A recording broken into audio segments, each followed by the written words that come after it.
Fridays are awesome, and 10 minutes of commercial-free current events are headed your way right now, starting with news from Central America. Panama is the site of the Summit of the Americas. It's an international meeting being held today and tomorrow in Panama City, the capital. The summit includes dozens of leaders from throughout the Western Hemisphere, and it focuses on cooperation between countries and addressing the challenges facing the people of the Americas. This is the 7th summit since 1994. It's the first one that Cuba will attend. President Obama has moved toward normalizing U.S. relations with the communist country. He doesn't have a formal meeting scheduled with Cuban President Raul Castro, but the two leaders are expected to interact on the sidelines of the summit. That's one thing that Western leaders will be keeping their eyes on.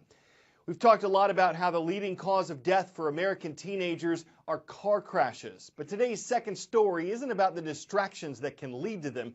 It's about new software popping up in cars that's intended to keep young drivers safer on the road. One of these programs allows parents to limit the speed of the car. Others can send them text messages if you drive outside an area they've decided on, or notify parents if you're racing people, slamming on your brakes, or just when you get to school.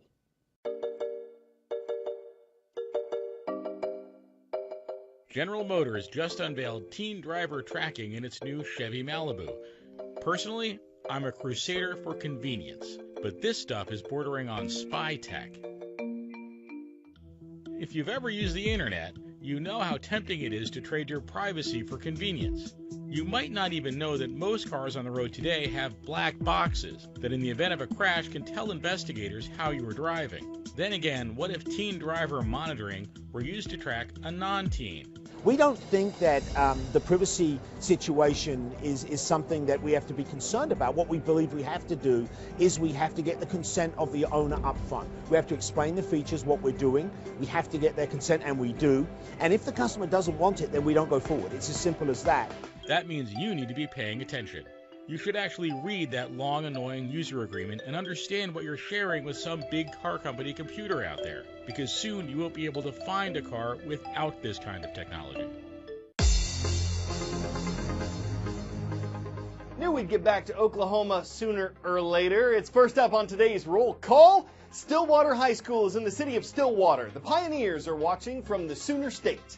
Kalispell is a city in northwest Montana. From Big Sky Country, please welcome the Wolverines of Smith Valley School. And staying out west, we've got the Rangers on patrol in the Cowboy State.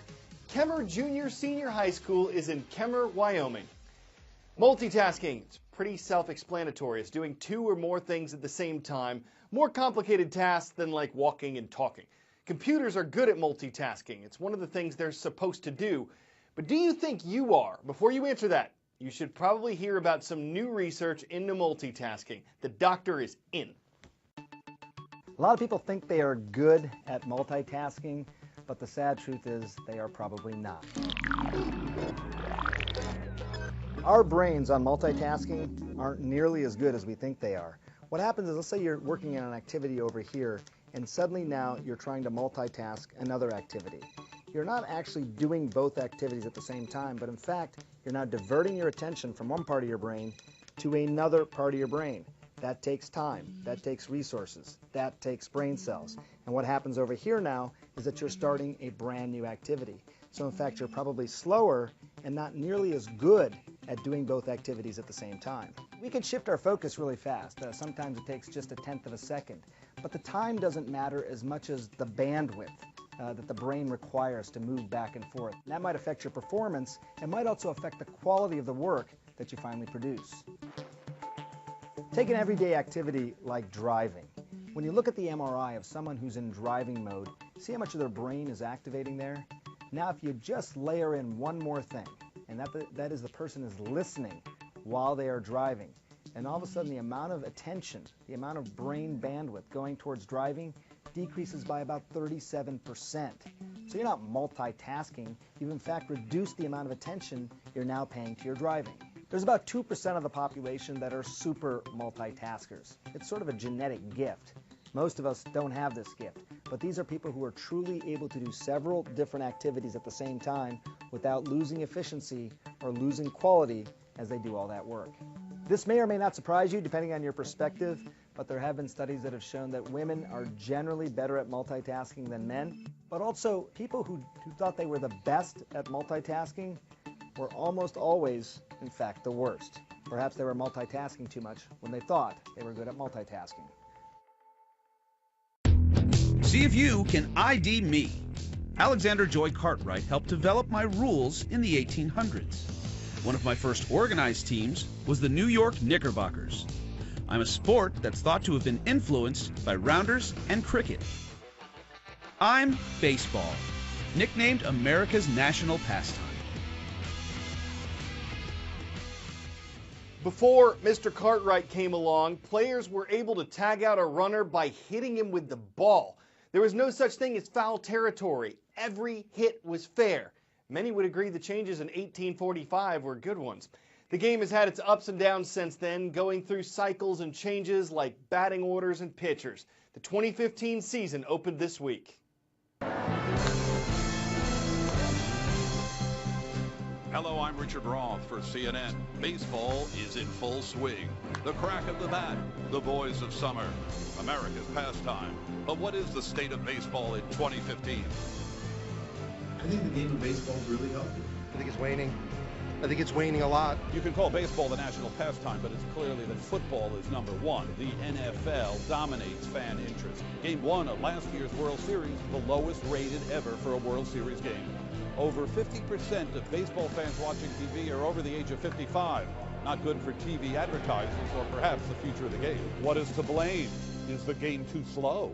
We're trying to, improve the pace of the game. I know that a lot of fans have complained about that. The new clock is counting down between innings. From the time of the third out to the first pitch of the next inning must be 2 minutes, 25 seconds max. For batters, no more lingering around the plate between pitches. A batter must keep at least 1 foot in the batter's box. What does A-Rod mean to you now? Garbage. Hey, listen, everybody makes mistakes. It is what it is. Now play baseball.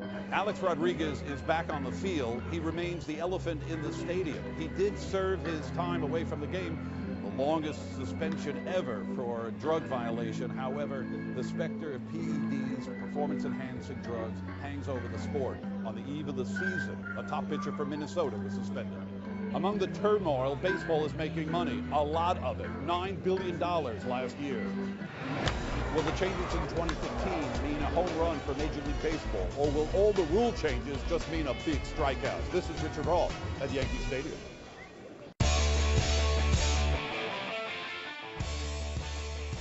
If boxing and MMA are a little too high impact for you, but you're still looking for the perfect combo of taking out some aggression and taking a nap, here you go. International Pillow Fight Day. These photos were from an event in Berlin, Germany, where participants didn't grab hold of any old synthetic stuffed pillows. No, sir. They were using the real feathery kind, which made a huge soft mess.